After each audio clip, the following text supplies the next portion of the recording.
Եկեղեցին չի պառակտվում, որովհետև ժողովուրդն է չի պառակտվում, որ լսեք, պատարակը մի բանակ, որ կարող է զուգահեռ 25 տեղը լինի, ամեն կիրակի հարյուրավոր տեղերում լինում է պատարակ։ Ինչ պառակտման մասին է խոսքը։ Խոսքը Մայրաթոռը մի քանի աղանդավորից ազատելու մասին է, Կտրիչ Ներսիսյան եւ իր նեղ խմբակ։ Ինչ պառակտման մասին է խոսքը։ Պարոն վարչապետ, Վազգեն arczepiskopos Միրզախանյանը իր հարցազրույցում նշել էր, որ դուք պատրաստ եք հանդիպել Կտրիչ Ներսիսյանին, կխնդրեմ ասեք համապատասխանում է այս տեղեկությունը իրականությանը եւ 10 եպիսկոպոսները, որոնք բարձրաձայնել են եկեղեցում առկա խնդիրները, քննադատությամբ են հանդես եկել եւ միացել են ձեր պահանջին, ձեր գնահատմամբ արդյոք նրանք ավելի ամբից են եւ տարբերվում են մյուս հոգեվորականներից։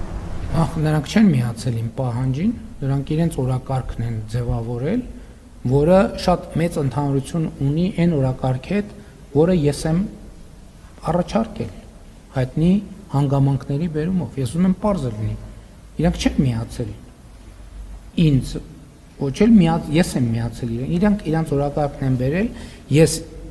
իմ օրակարգն եմ բերել կամ մենք մեր օրակարգն ենք բերել, եւ այդ օրակարգերը պարզվում է, որ մեծապես համընկնում են։ Եվ սա հենք է ստեղծում, որ մենք այդ օրակարգի շուրջ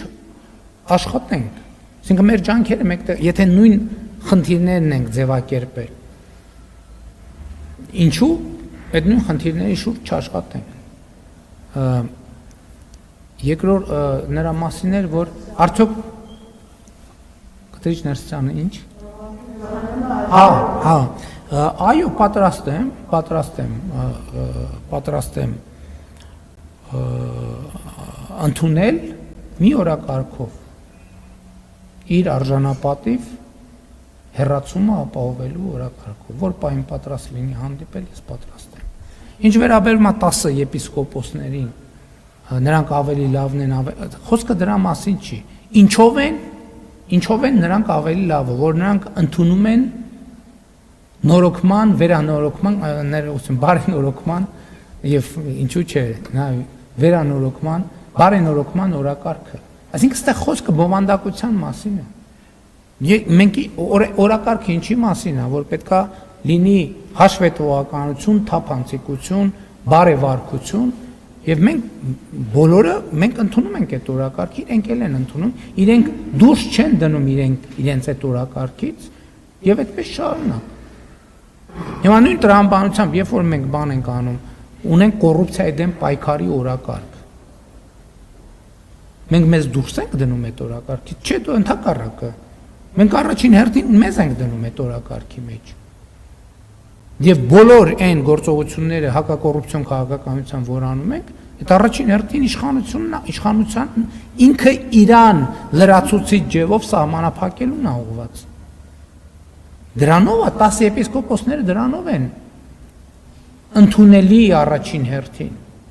ամենայն հարգանքով անձերի նկատմամբ, բայց բովանդակության հիման վրա են ընդունել։ Իրանք ասում են, իրենք հայտարարություն են արել, որ իրանք ասել են մենք մեր բաժին մեղքը ընդունում ենք։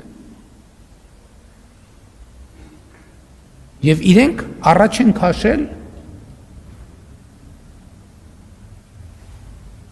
բարենորոգման օրակարգը։ Եվ դա սկսել է կոնկրետ կետից։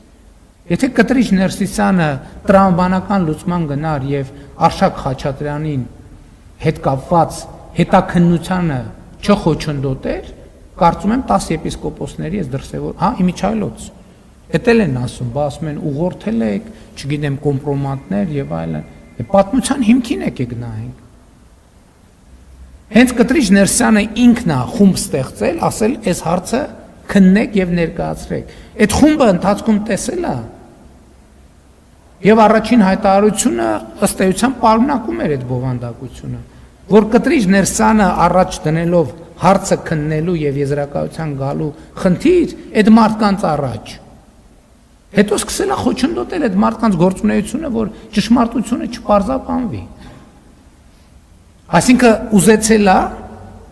դա ինչ է նշանակում։ Դա նշանակում է, որ ուզեցել է Արշակ Խաչատրյանի դեպքը մաքրի բանի եպիսկոպոսների միջոցով, այսինքն Արշակ Խաչատրյանի մեղքի պատասխանատվությունը դնի 10 եպիսկոպոսների վրա, չգիտեմ, գուցե բոլորը չեն։ Այս մարդիկ էլ ասել են, բայց մի րոպե մենք ինչի պետք է դրա պատասխանատվությունը վերցնենք։ Ինչի պետք է, այսինքն ստեղից է սկսել, այդտեղ ոչ ուղղորդման կարիք կա, ոչ եւ այդ է եղել, ենթադրում եմ, ես իրանց հրապարակային տեքստերից եւ ենթադրում եմ իրանց այդ շփումներից ես տենց եմ հասկացել ամենը։ Այդ եղել այն վերջին կետը, որ իրանք հասկացել են, որ չի լինի սենց։ Հաջորդ հարցը ազատ